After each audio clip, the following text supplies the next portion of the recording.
जानी भाई दोनों जान कमावा, बिगाड़ा जानी भाई हो दोनों जान कमावा, बिगाड़ा जानी भाई हो दोनों जान कमावा, बिगाड़ा जानी भाई हो दोनों जान कमावा।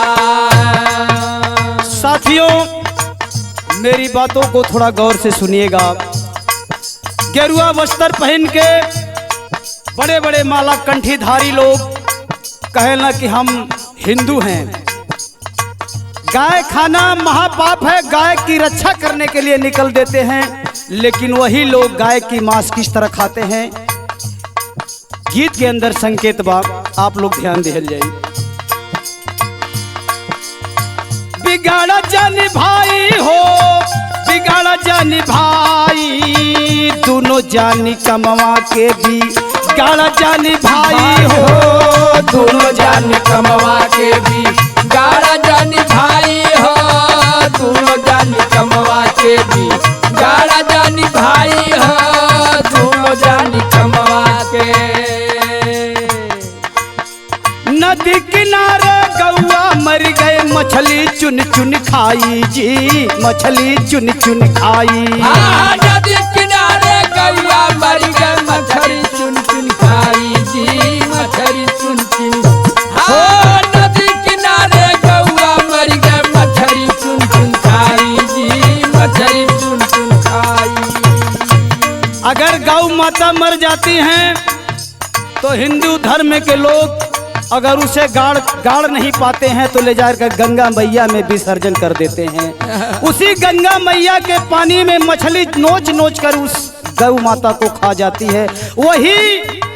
वही मछली आकर मार्केट में बिकती है और सारे कंठीधारी हिंदू लोग उस मछली को खाते हैं, तब हिंदू नहीं है। वाह। नदी किनारे गौआ मर गई मछली चुन चुन खाई जी, मछली चुन चुन खाई। नदी किनारे गौआ मर गए मछली चुन चुन खाई जी, मछली चुन चुन। नदी किनारे गौआ मर गए मछली चुन चुन खाई हो, मछली चुन चुन खाई। ऊ मछली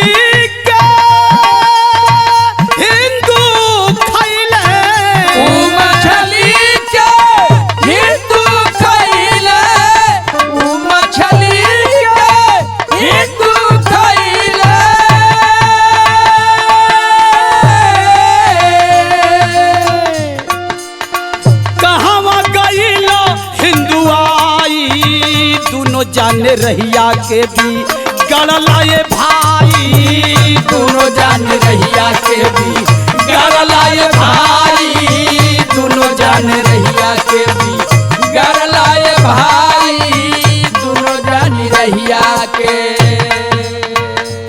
मेरी गीत के दूसरी लाइन पर आप लोग गौर कीजिएगा। मुसलमान भाई भी बड़े बड़े मौलवी मौलाना बड़ी बड़ी दाढ़ी रखकर कहते हैं एक सुअरा खाना महापाप है, लेकिन वो लोग भी सुअरा किस तरह खाते हैं, गीत पे गौर कीजिएगा। नदी किनारे सुअरा मर गए मछली चुन चुन खाई जी, मछली चुन चुन खाई। नदी किनारे सुअरा मर गए मछली चुन चुन खाई जी, मछली चुन चुन खाई। नदी किनारे सुअरा मर गए मछली चुन चुन खाई जी, मछली चुन चुन खाई। ऊ मछली के मुस्लिम खइले, वो मछली के मुस्लिम खइले, वो मछली के मुस्लिम खइले।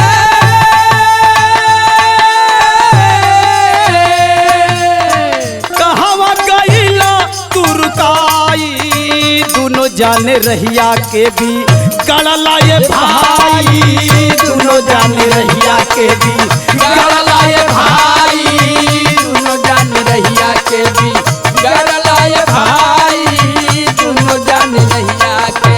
ओ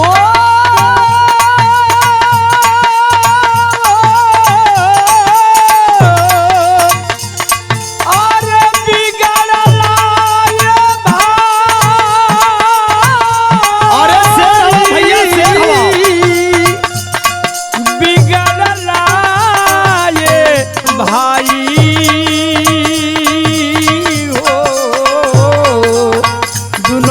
जाने रहिया के भी गड़लाए भाई, दोनों जाने रहिया के भी गड़लाए भाई, दोनों जाने रहिया के।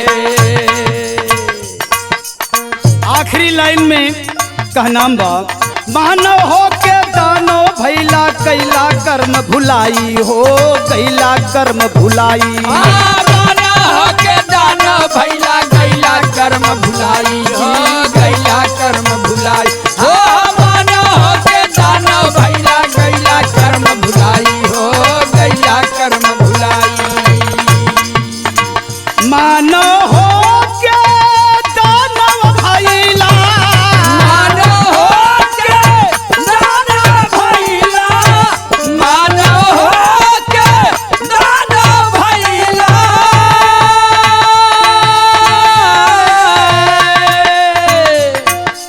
मानव हो के दानो भैला गैला कर्म भुलाई हो, गैला कर्म भुलाई। हो के दानव भैला गैला कर्म भुलाई हो, गैला कर्म भुलाई।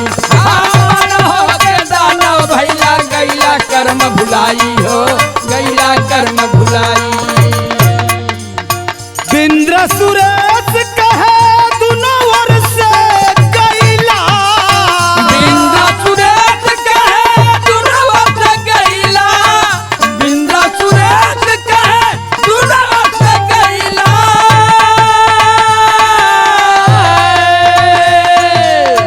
तिहला धारा मावा नसाई, दुनो जाने रहिया के भी गड़लाए भाई, दुनो जाने रहिया के भी गड़लाए भाई, दोनों जाने रहिया